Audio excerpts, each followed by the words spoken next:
Guruji, what is the significance of Linga? The word Linga literally means the form.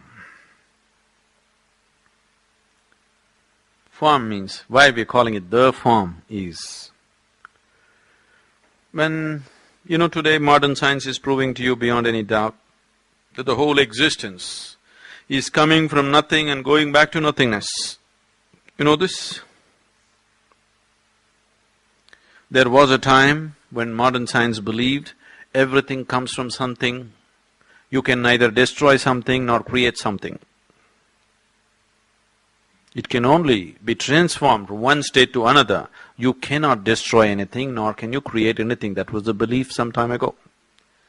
But today, modern science is proving beyond any doubt that everything comes from nothingness and goes back to nothingness.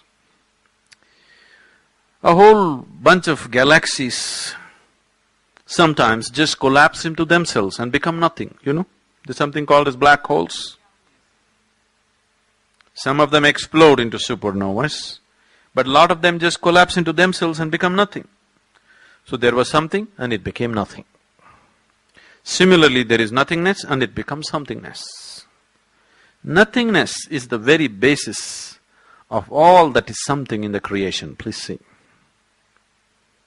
Only because there is a vast nothingness, somethingness has happened in the form of tiny galaxies. If you look up in the sky, generally the way your vision is made is, you think it's full of stars, but that's not the reality. The reality is there's a vast empty space, just tiny spots of stars. Isn't it? That's a reality.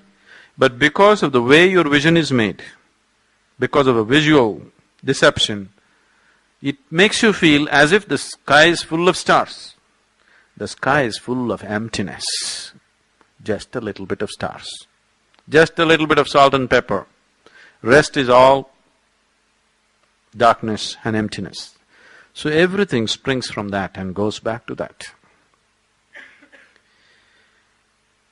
When the unmanifest begins to move towards the manifest, when the first manifestation begins, the first form that the energy takes is the form of an ellipsoid. You know what's an ellipsoid?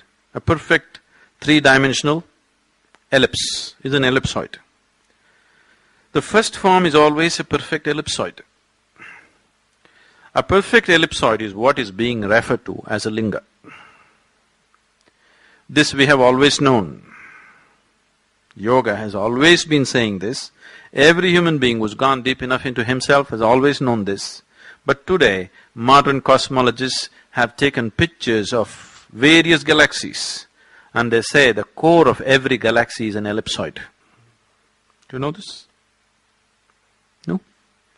The core of every galaxy, if you take pictures of it, is always an ellipsoid. So the first form that the unmanifest, when it begins to manifest, it takes the form of an ellipsoid. If you become meditative to a point where you become loose with your body, then you will notice once again your energies become an ellipsoid. That means before dissolution, the final form that you take also is an ellipsoid. So the first form is an ellipsoid, the final form is an ellipsoid. So linga is seen as a doorway. Either way, either this way or that way, it is a doorway to the beyond. If we take any form, suppose if you give me anything, let's say you give me this flower. You hold this flower in your hand, feel it, if you're sensitive to it, and give it to me. I'll just hold it in my hand just for 10-20 seconds and give it to you. You will see it'll feel very different. I will make this flower feel very, very different in your hand because I'll energize this in such a way that it'll be vibrant in your hands. But this flower cannot retain it for too long. After some time, it'll be just a piece of organic material. But if you form a perfect ellipsoid, if you form a linga the way it should be and energize it, it'll be a perennial storehouse of energy. There is a whole science as to how to build a linga. the different dimensions, the different qualities that you can attribute to it. It is just that this science, which is very essential and very fundamental science, has been lost to some extent or to a large extent because the bhakti movement swept the country about 700, 800 years ago. The bhaktas took over temple building. So the science of how to make it, they dropped it because for a bhakta means a devotee is not interested in any science. It is just the strength of his emotion. Isn't it? You know. Just simple strength of emotion. He is not interested in any science. So when devotees started building temples, they started building it whichever way they like. It's their love affair. You know, no rules, no science, no nothing. Their love affair just made them do lingas whichever way they feel like it. So, the science of making it sort of receded.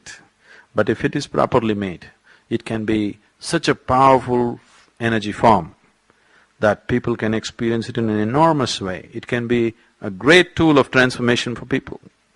Have you sat there for some time, any of you? You should just sit there, don't believe any nonsense. Simply sit there, don't think of Shiva and all this business. Simply just sit there, without any prejudice about it, without any beliefs about it, just sit there. It will shake you from the root of your spine. It'll just set forth a completely different process within you. Without a single instruction, you will be initiated into a very powerful process in the presence of Dhyanalinga. There's too much behind it. Let's not go at it now. Those of you who want to know much more about it, most of you have the Mystics Musings. The last chapter is all about Dhyanalinga.